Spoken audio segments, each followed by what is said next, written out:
चंपा चमेली के माला हाथ उठा, चंपा चमेली के माला हाथ उठा, रात रानी ला लगा ले, रात रानी ला लगा ले, उर्फिया महार ले ले, दिल फूल गजरा तो पामा लगावे, दिल फूल गजरा तो पामा लगावे।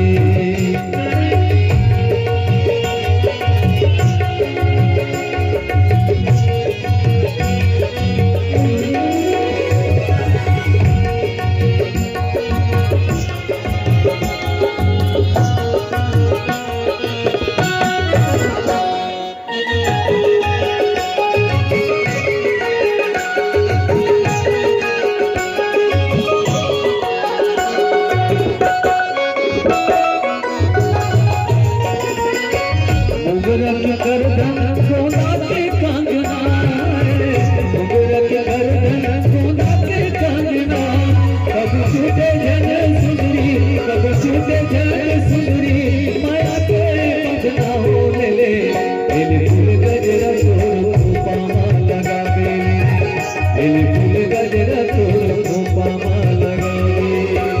और सही फूलवा, और सही फूलवा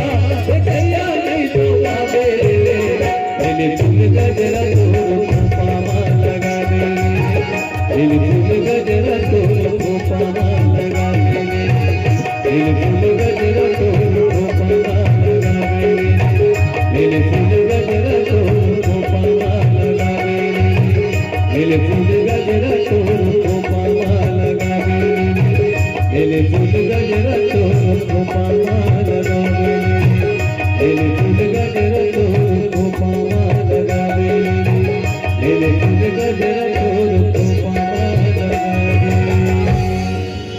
बहुत बहुत धन्यवाद। एक बार जोरदार ताली की बौछार हो जाए।